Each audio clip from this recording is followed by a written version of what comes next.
L'interview matinale ce matin, eh bien, c'est notre série Portrait de vigneronne sur une idée de Véronique Charpentier. Et j'accueille justement une vigneronne, Andrea Lobre. Bonjour Andrea. Bonjour Mathieu.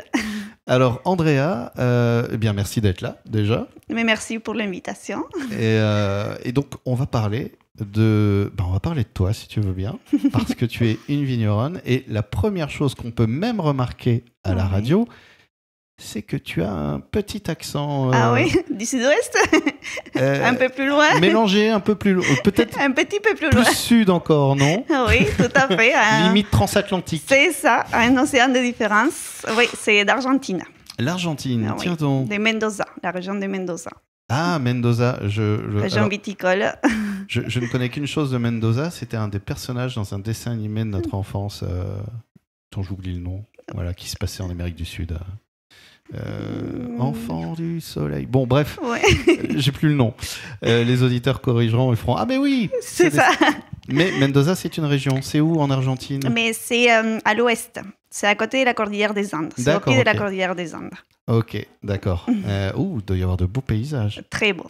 Très, très beau. C'est en altitude. Donc, oui, c'est une très jolie région. Ça, c'est une question qui arrive des fois. Je me dis, tiens, bon, tu es venu vivre ici. Oui. Voilà, il y a déjà quelques années maintenant. C'est ça. Et tu as trouvé notamment le... Alors, on en parlera de ton arrivée ici, parce qu'elle s'est faite en plusieurs étapes. C'est ça. Mais tu as été assez sensible à la géographie. Un peu vallonné. C'est ça. Quand la première fois que je suis venue en France, c'est ce qui m'a le plus marqué. Et même au jour d'aujourd'hui, j'adore ça, le paysage qu'on a ici, les vallons, les vignes, la forêt. Chose qu'à Mendoza, ma région, il n'y a pas du tout ça, parce que c'est tout sec. Oui, c'est tout marron. Quand on atterrit à l'aéroport de Mendoza, ça n'a rien à voir le paysage. Et ici, voilà, le fait d'être vallonné, d'être vert, de voir beaucoup de vignes, beaucoup de forêts, ça m'a beaucoup marqué. C'est vrai qu'il y a la cordillère des Andes qui bloque peut-être un peu c'est ça. Les arrivées d'eau, en fait. C'est ça. Tous les climats océaniques se déchargent sous la cordillère des Andes et les climats, après, c'est très sec chez nous. Donc, il pleut quasiment jamais, très, très, très peu. Ah oui, oui. Alors, des fois, c'est bien quand il pleut pas quand même, parce que là, on sort de 6 mois de pluie. Oui. Bon, les milieux, c'est bien. C'est... L'équilibre. C'est ça. Et alors, du coup, il y a une tradition viticole à Mendoza ou c'est ailleurs? Oui, c'est très reconnu. La région de Mendoza est très reconnue pour ses vins. C'est un très bon terroir, c'est en altitude. Et la particularité par rapport au vin d'ici, c'est que les vignes ont besoin d'être irriguées à cause de, justement, qu'il pleut pas assez. Mais il y a des très bonnes expositions solaires, il y a beaucoup de soleil à Mendoza. Et donc, bien sûr, il y a des cépages qui sont plus adaptés. Mais c'est très, très réputé mondialement. Et du coup, alors, la rencontre avec l'entre-deux-mers, c'est pas ta rencontre avec le vin, c'était déjà là. Tes parents étaient déjà dans le vin? Alors, pas du tout, mais indirectement, oui, parce que depuis toute petite, le monde du vin, ça m'a attirée. La France, particulièrement, depuis toute petite, c'était mon rêve de visiter la France. Et en Argentine, il y a une tradition qui, quand les filles elles sont 15 ans, et on leur fait une grande fête. C'est même plus qu'un mariage, c'est une grande fête et pour fêter ces 15 ans, où les parents souvent ils s'endettent pour cette fête-là. Et moi, quand c'était mes 15 ans, j'ai dit à mes parents, je veux partir en France. Quand je serai grande, je vais partir en France. Et voilà, c'était une destinée, je voulais faire ça. Et la France est réputée pour ses vins. Et j'avais fait des études agricoles en Argentine, dans un lycée. Et voilà, tu préparais le voyage quand c'est même. Un peu ça, voilà. Depuis l'âge de 12 ans, j'apprenais le français. Oui. Et comment s'est fait cette rencontre avec la France? Parce que, comme je te disais, moi, l'Argentine, par exemple, ce que je connais de l'Argentine, c'est Mafalda. Oui. Donc, c'est pas forcément la partie la plus joyeuse, d'ailleurs. C'est vrai. Ni le moment de l'histoire le plus extraordinaire de l'Argentine et du peuple argentin. Mais voilà, donc... Après, pour nous, c'est vrai qu'il y a quelques clichés de la France. Quand on parle de la France, on parle des parfums, du vin, de la gastronomie. Donc, ça parle des suites. Et moi, quand j'étudiais les Français, on étudiait beaucoup aussi sa culture. Et voilà, être si réputé de ces vins, et ça m'a donné envie de visiter la France. Et c'est quand j'ai eu 17 ans que dans mon lycée, il y avait la possibilité de faire des échanges. Et c'est comme ça que j'ai fait un stage par un organisme qui à l'époque s'appelait Sésame. Et j'ai fait un échange. Je suis venue faire un stage dans la viticulture œnologie pendant les vendanges en 2002. Et voilà, c'est comme ça que je suis tombée amoureuse non seulement de la région, mais sinon que j'ai rencontré mon maître de stage, qui c'est mon mari Jean-Christophe aujourd'hui. C'est stage longue durée, comme je dis. Donc c'est l'amour qui t'a fait venir vers la France. D'abord le vin et après... Ça va bien ensemble. Ça va bien, très bien ensemble. D'accord, oui, parce que je me demandais c'est souvent l'amour qui fait se déplacer. C'est vrai, faire des folies. Oui, voilà, c'est ça. C'est le seul levier qui nous permet de... Oui, parce que c'est pas évident d'arriver dans un pays comme ça. Bon, tu connais un peu le français puisque tu travailles depuis l'âge de 12 ans. Oui. Je sais pas comment est l'enseignement des langues étrangères en Argentine. Je sais qu'en France, c'est pas parce que tu travailles l'anglais, par exemple, depuis le collège que tu le maîtrises parfaitement. Comment t'arrives, toi, à ce moment-là? Mais dans le lycée agricole où j'allais, on avait le français, la langue français. Mais en même temps, j'étudiais en parallèle. C'était une école de langue et c'était beaucoup plus approfondi. Et pendant 5 ans, j'étudiais le français. Et pour pouvoir venir en France, il fallait passer d'abord un examen, et une espèce de petit concours pour pouvoir... pas tout le monde avait accès à faire ces stages. Mais c'était toute la partie technique dans le vin. Donc il fallait apprendre plein de mots techniques qu'on n'apprend pas. D'accord, oui, forcément. C'est ça, dans un cours de français. C'est ça. C'est où là, on apprend plus la culture. Tout à fait. Les mots littéraires. C'est ça. C'est ça. Donc tu as 17 ans, tu arrives dans ce stage. Où ça d'ailleurs? Au château de l'Aubrade. D'accord, bah oui. À Rimons. Et ouais, et là. Mais ça a le été ralenti, dès le premier jour que je l'ai vu. Le temps s'arrête. Ça a été, c'est ça, un coup de foudre. Donc voilà, c'est là que je l'ai connu. Et bon, ce stage, ça s'est fait. Et comme j'étais mineure, j'avais 17 ans. Et il fallait rentrer en Argentine. Bon, je viens une grande famille. Et mes parents laissaient partir une fille. C'était pas si évident que ça. Ouais. Parce qu'on est une famille on est 7 frères et sœurs. Et chacun, on a notre rôle dans la famille, donc c'était pas évident. Donc je suis revenue finir mes études. J'ai travaillé un petit peu dans des propriétés viticoles en Argentine et ensuite retourner en France. Voilà. Pour de vrai. À l'âge de 22 ans. Alors à l'époque, on est quand même au début des années 2000, donc C'était en 2002 la première fois. Oui, voilà. Donc il y a Internet un peu qui arrive. C'est ça. On peut communiquer par mail. Tout à fait. Ça facilite plutôt Exactement. que les lettres qui passent par les bateaux et mettent 3 semaines à arriver. Exactement. C'était Messenger à l'époque. C'était avec Messenger qu'on communiquait. Avec Messenger. Mais oui, MSN Messenger. C'est ça. Avec les premiers. C'est ça. Mais ça a été, oui. On gardait les liens. Et donc ce retour en France, parce que alors on arrive bientôt à la fin de la première partie de l'interview. Eh oui, ça passe vite, je te l'avais dit. D'accord. et je propose qu'on va teaser parce que donc tu reviens en France. Andrea revient en France. Alors au départ, c'est pour retrouver ton amoureux. Oui. Donc l'idée, ce serait peut-être de le rejoindre sur sa propriété, mais ce n'est pas ce qui arrive. C'est ça. Et pour savoir où est-ce que tu arrives et pourquoi c'est une très bonne chose, eh bien, je propose qu'on fasse une petite pause et qu'on se retrouve dans la deuxième partie pour en parler. L'interview matinale, deuxième partie, toujours en compagnie d'Andrea Lobre. Alors, on s'est laissé... Andrea. Oui. Oui. Qu'est-ce qui se passe? C'est à moi déjà? Oui. On s'est laissé à la fin de la première partie. Je résume les épisodes précédents. Previously. On a donc ton parcours. Tu nais en Argentine. Tu as ta famille en Argentine. Tu es donc très tôt attiré par l'image, en tout cas, de la France. Oui. Et ce que tu connais de la France et aussi par le vin. Donc, tu travailles en lycée pour apprendre le français, pour apprendre le vin. Tu fais un stage, tu arrives à Rimons.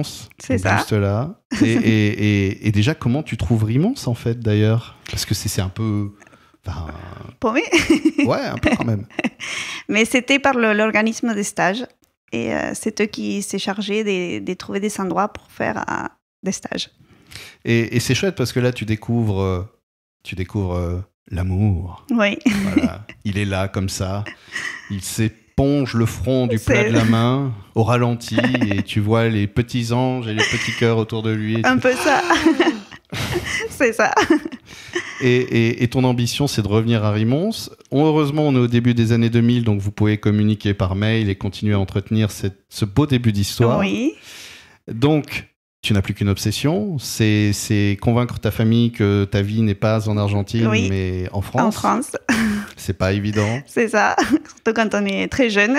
Oui, parce qu'à l'époque, tu as 17 ans. 17 ans. Donc ensuite, les années passent, tu arrives 18, 19. Oui, en fait, je venais faire des petits travaux ici en France. Donc, je venais travailler 3 mois, 2 mois, 3 mois. À Rimons?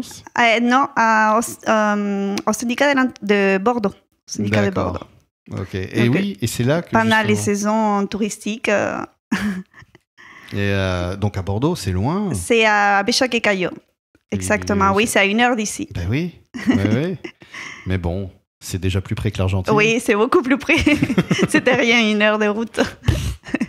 Puis ça passe vite. C'est vrai. Tu penses à l'arrivée. C'est vrai, c'est vrai. Et, mais ce qu'il y a de bien, c'est que donc après, en fait, tu décides de t'installer vraiment en France et là, tu vas travailler au syndicat de Bordeaux. Oui, quand je reviens définitivement, mais j'ai eu la possibilité de rester avoir un CDI au syndicat de Bordeaux et là, c'est là où j'ai travaillé pendant 4 ou 5 ans.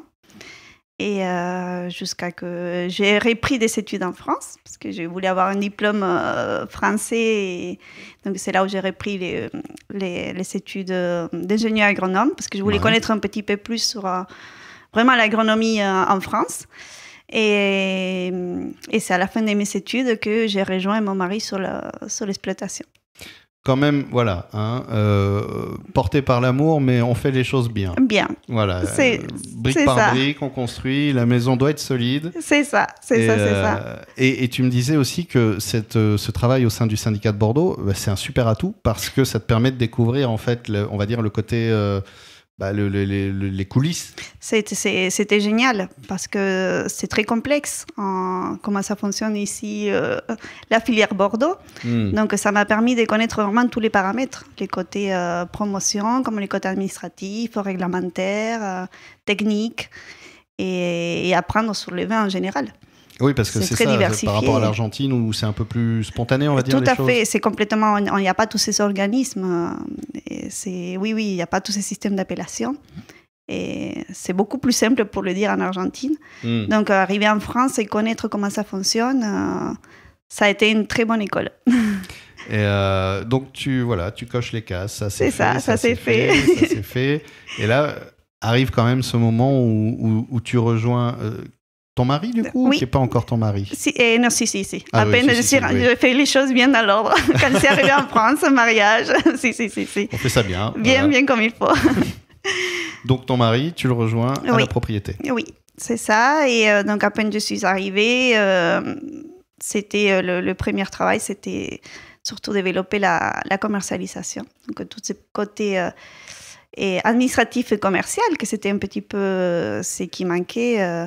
Bon, si bien ma belle-mère, elle a toujours, depuis qu'ils ont repris la propriété, elle a toujours vendu du vin en bouteille, elle avait une commercialisation, mais qu'il fallait encore développer parce que les volumes produits étaient plus que ce qui était vendu. Et oui, donc il y avait du travail. Et il y a toujours du travail. Et donc ça a été le premier travail, c'est de développer un petit peu la partie commerciale. Surtout à l'export.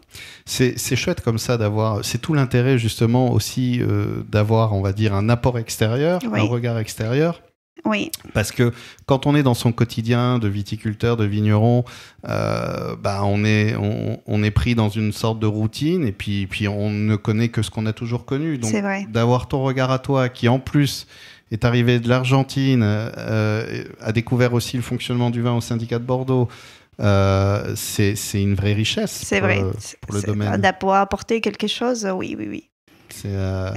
Et donc, toi, tu arrives en 2010, c'est ça, officiellement? Oui, sur la propriété en 2010. En 2010. À ce moment-là, il y a un petit creux quand même dans le vin.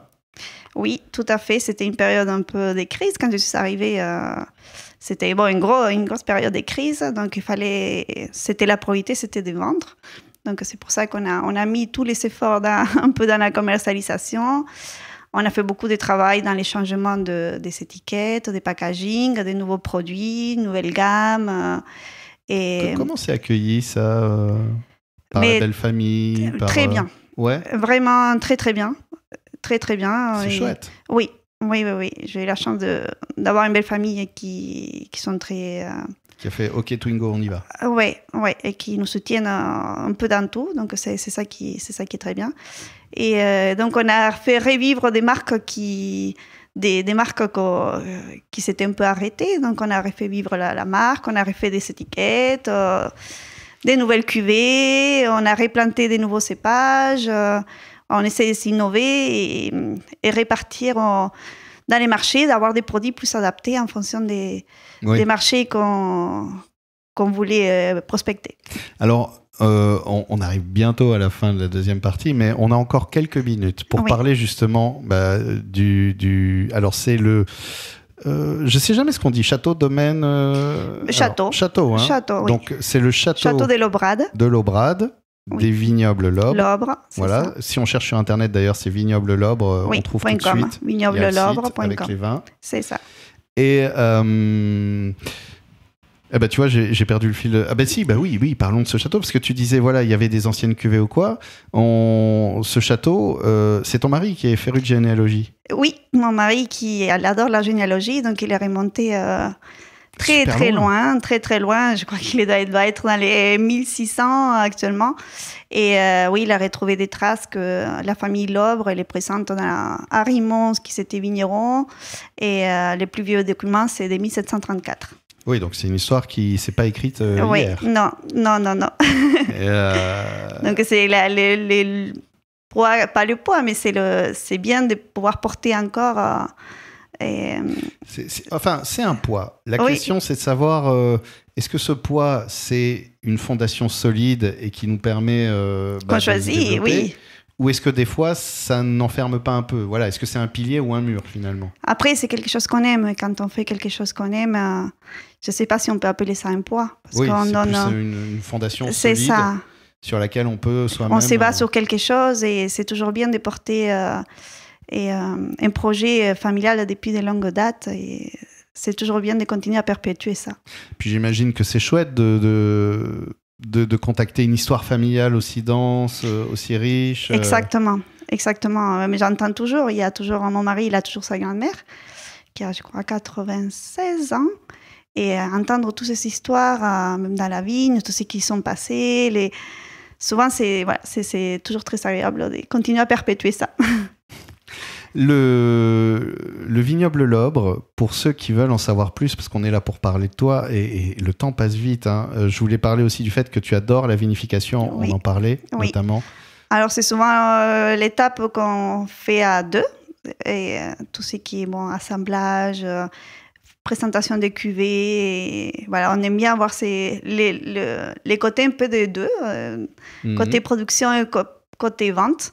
Et voilà, dès le départ, ça a été la chose qu'on a fait à deux.